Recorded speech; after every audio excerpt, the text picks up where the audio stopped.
Welcome and welcome back to my YouTube channel. It's me again, my name is Hilda, ang iyong inday ng kusina. In this video, mag-share ako sa inyo ng panibagong recipe. Ito yung street food sa Thailand. Bangkok, Thailand. Ito yung Pad Thai. Medyo pagkagagawa kayo nito, mag-ready lang kayo ng mga ahead of time. So bago ako nag-start ng ating pagluluto, i-pray ko na lang muna lahat. So meron ako dito ng, ito yung ating mga ingredients. So meron ako dito ng garlic,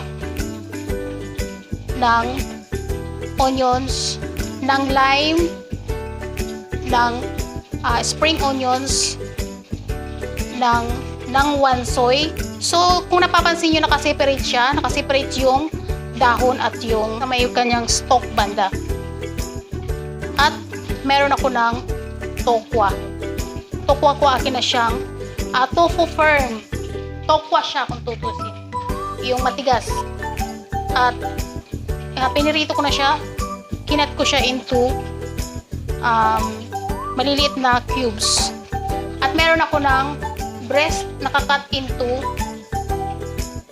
strips. At yung ating noodles, akin na siya pinakuluan. Pinakuluan ko lang siya ng pork. At meron ako dito ng bean sprout,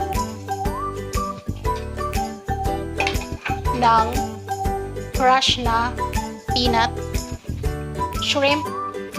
So para naman sa ating sauce, meron akong patis, 1 cup na lime juice, ng wala akong tamarind paste, kaya yung sinigang mix, yung ating soy sauce.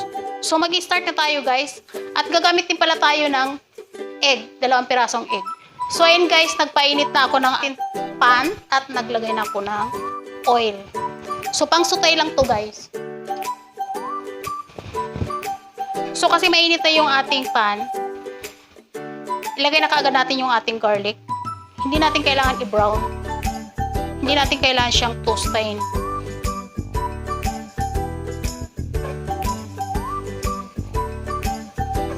Wait, pahinaan ko muna.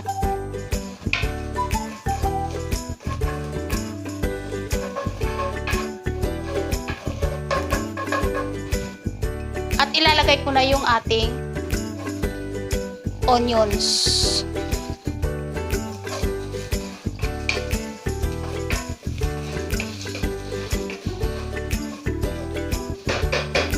Guys, bago pala tayo mag-start, i-mix muna natin yung ating patis. Ito yung ating magiging sauce para sa ating pad thai.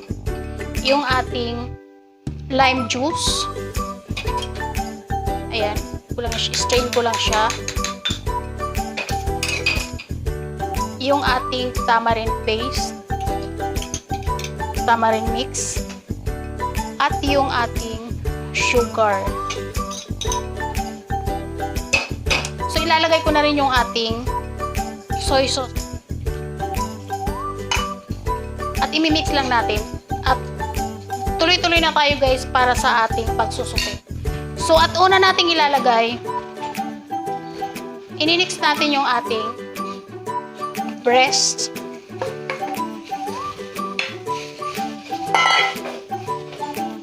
Medyo marami-rami to guys, pero paggawa ko mamaya, babawasan ko siya.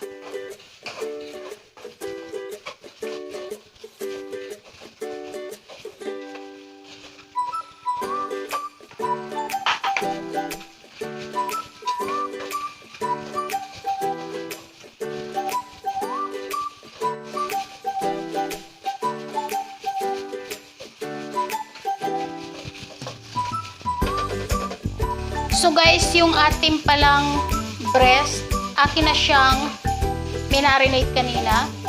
Nilagay ko na siya ng salt and pepper para lahat sila ay may lasa na. So wait pa natin na maluto.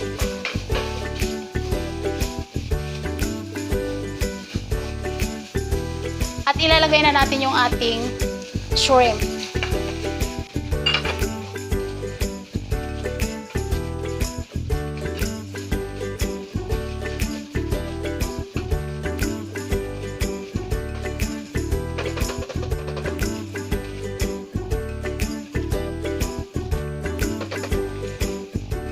So guys, babawasan ko yung ating sahog yung ating meat dahil gagawa lang ako ng good for 3 to 4 person. So masyadong marami to. Magtatabi lang ako. Kasi dito na rin ako gagawa lahat. Tuloy-tuloy na sa pan na to. So after nito guys, ilalagay ko na yung ating coriander.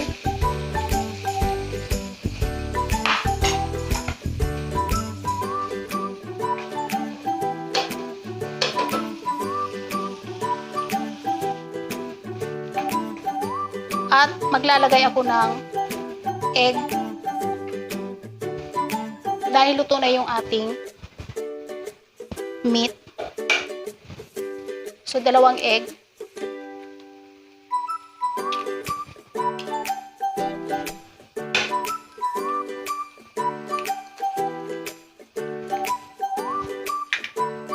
So, hayaan muna nating mag-set sila. At gagalaw-galawin na natin.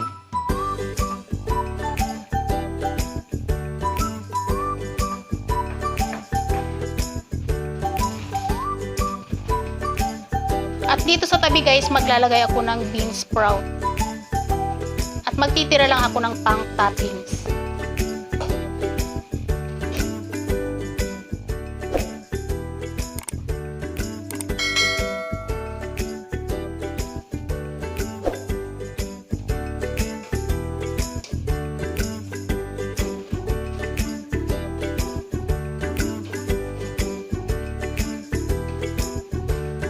At maglalagay ako ng tokwa.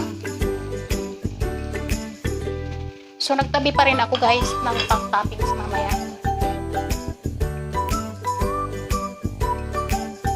At ilalagay ko na yung ating spring onions. At yung ating siling labuyo. Pwede rin tayo maglagay guys ng chili flakes.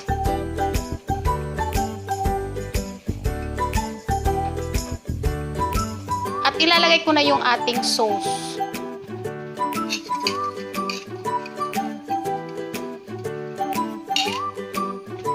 So, ikakalahatiin lang natin yung ating sauce.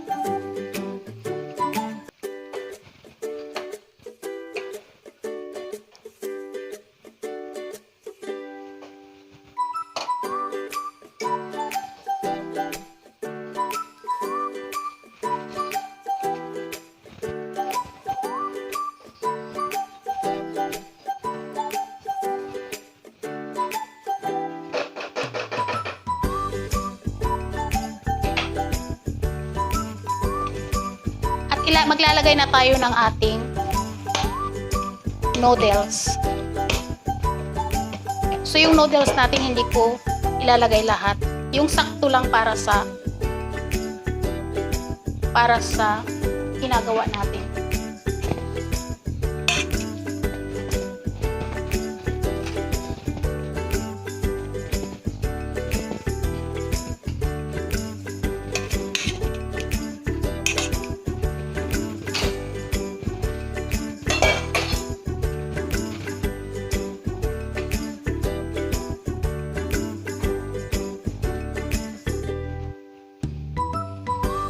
So, kailangan guys, yung ating sauce hindi masyadong marami. So, tatansyahin lang ninyo para sa ating noodles na ilalagay.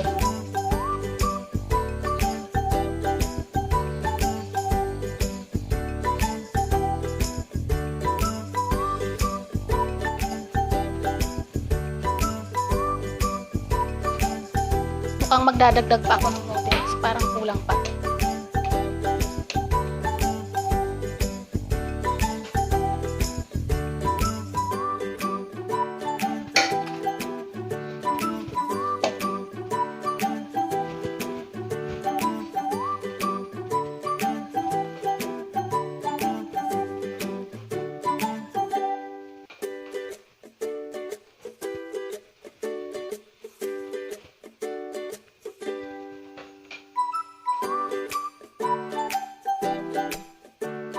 So, ganito yung magiging itsura nila, guys. So, So, isasabay ko na sila lahat, guys.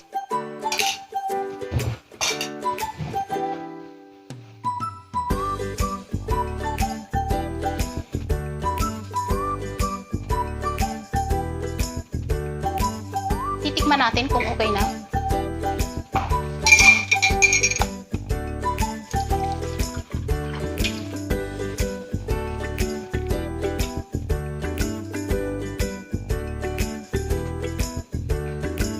So, ang lasa nito guys ay manamis-namis na maasim. Pabalance siya yung sour and sweetness.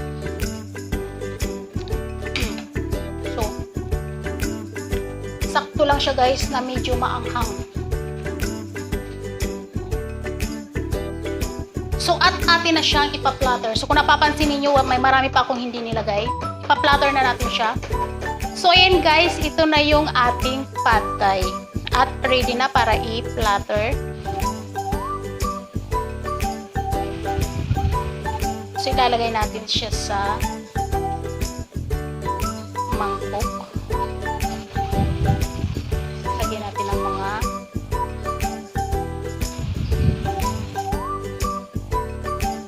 actually guys, kahit ilagay na lang natin ito sa kung saan saan tayo nagluto. Nakalagay talaga ito guys. Kung tutusin, nakalagay ito sa bilao. Pero dito sa atin wala na tayong bilao. Wala akong bilao. So dito ko na lang siya ilalagay. At lalagyan ko siya ng tofu, ng string onions,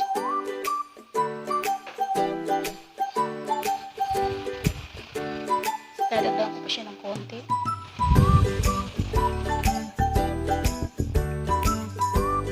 Dahil dalawa silang kakain doon.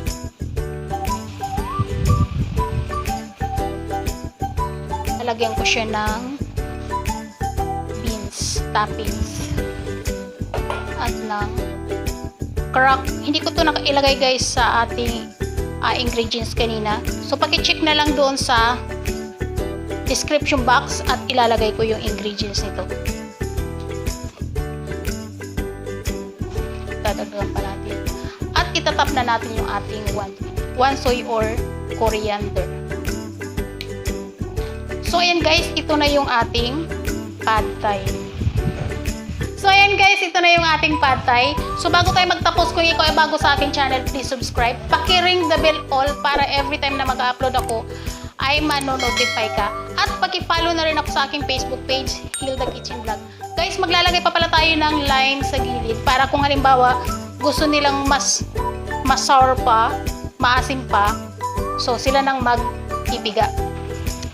So, ayan guys, medyo natataranta lang ako. Medyo nalilate na talaga ako. Oh no! So, sana guys, mag-subscribe na kayo dyan. Ayan, dami ko na sinabi. So, hanggang dito na lang tayo at sana magkita-kita tayo ulit sa aking mga next video. Bye-bye!